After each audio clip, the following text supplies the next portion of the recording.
I'm that nigga, whatever money I had at the time, I was always fly. Like, it didn't take for me to get rich. It didn't take for me to get big money to be like, no, nigga, you can look back at my timeline and be like, this nigga was always there. You know what I mean? Yes, sir. So, yeah, I only bring that up because people have asked me, nigga, who's your stylist? I said, a nigga named me. It's cheaper that way. Talk about, did y'all clear up the whole joke thief thing? Okay. So, that's another thing. I was known as a prolific writer. Nigga, if you looked at any of my 1 hour comedy specials, if you looked at every joke that ever came out my mouth, you'd be like, that's that nigga Alex Thomas. You know, kind of like, I always got to use hip hop as an example with hip hop rap styles, right? You get niggas that sound alike, and you get niggas that sound completely different, and that's what makes them brilliant, right? Mm-hmm. I'm gonna name a couple of names in hip hop that I love, that I think are dope as fuck in their own ways, and they're all different, right? Andre 3000. Dope. Mm-hmm. Jay-Z. Mm-hmm. Rakim. Dope. Kendrick Lamar. Fire. J. Cole. Nigga, there's a few more I can keep going. I even love Lil Wayne for what he did, right? Yeah. But those guys I named are all different, right? Yep.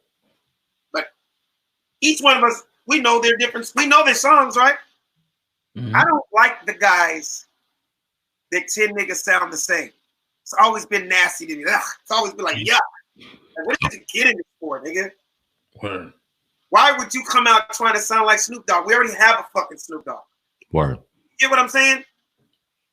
So, with that being said, kind of like the same thing in our world. If you watch my act and you watch his act, nigga, it's like I'm speaking German and he's speaking Japanese. Don't get me wrong. He makes people laugh also. I make people laugh also. But nigga, when I tell you two completely different worlds of what I talk about, if you looked at my page and you look at another dude's page, you'd be like, wow, this nigga's coming from a dad point of view. This nigga's coming from a fly point of view. And then if you look at this page, one nigga's nice, one nigga's mean. One nigga talks about bitches and hoes, another nigga talks about his kids and his wife and his, you get what I'm saying? Mm-hmm. So when all that stuff happened, it was so weird to me. I'm like, really? Again, not mentioning names, but a lot of times, getting back to what you said, joke thieves, there are dudes out there that are straight fucking thieves. And I believe in karma. You're not going to go too far because it's going to come back around. It's going to bite you in the ass, right?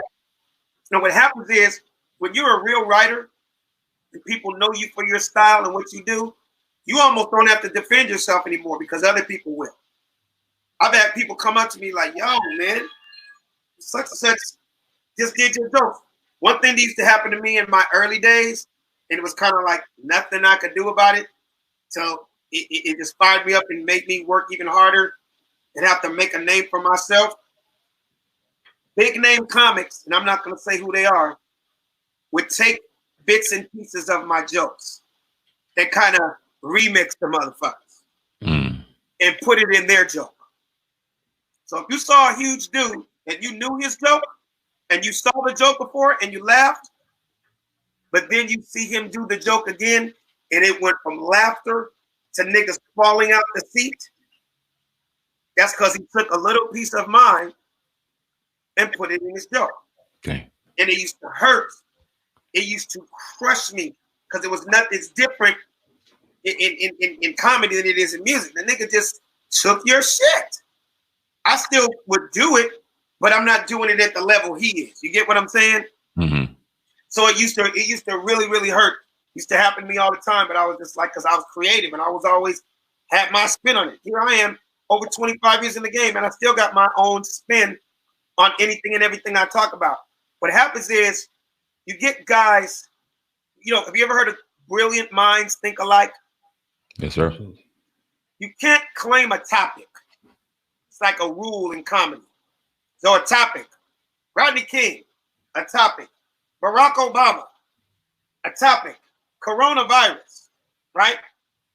So when this pandemic is over, if you went into any comedy club in the world, you're probably gonna see 55 comics. Everybody got something to say about corona, right? Mm-hmm.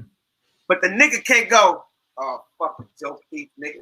What's wrong, man? What happened? This nigga, man. You don't stay talking about coronavirus. What? Nigga, everybody in the world's talking about it. It's happening.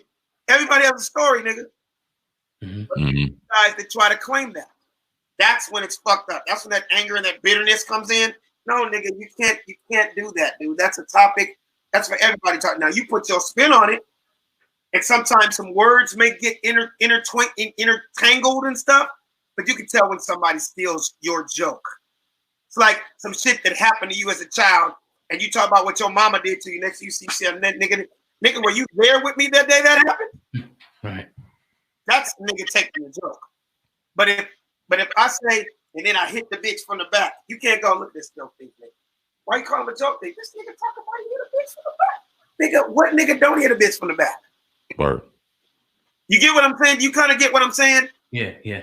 Still a joke to it, but to some people, that's enough for them to start going, nigga stole my shit. Really? Come on.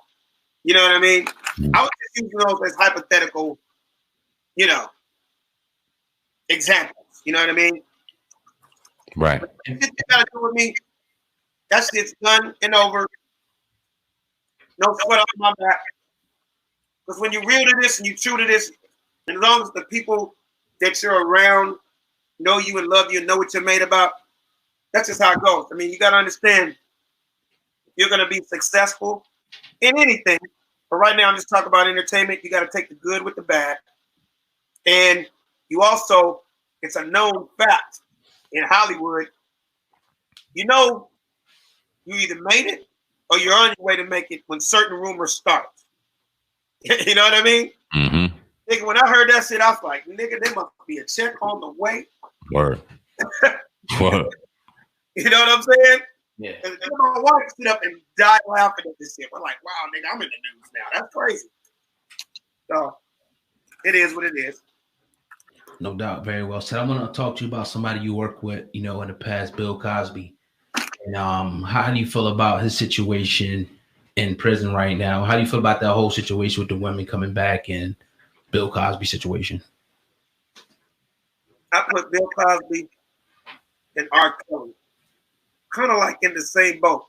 And I'm gonna explain what I mean by that.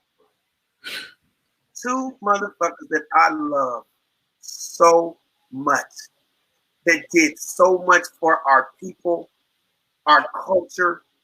You cannot take away what they contributed.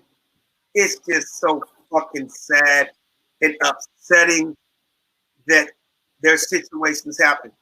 Because it's like, damn, nigga, I loved you. You know what I mean? Mm-hmm. I can't sit there and say I don't know every single song that R. Kelly ever put out. I love that dude. But then you flip it to, nigga, I just had a daughter 5 years ago. Mm-hmm. Now I look at it different because I'm a dad and I'm a father and I'm a nice guy. But if that nigga did that shit to my daughter, he'd probably be doing this interview from prison. Because I would have did something that, I wouldn't wish on any man, but nigga, you're not going to touch my daughter. Okay. You get what I'm saying? Mm-hmm. And then, so it's just unfortunate what happened. He never did anything for him. He was always a cool. I hung out with R. Kelly several times in Chicago over the years. You got to understand, man, I played in Michael Jordan's golf tournament every year. Nigga, All-Star weekends, 15 years in a row. Whenever Michael Jordan had a goddamn party, nigga, he always had R. Kelly performing at that bitch. Damn. Some of the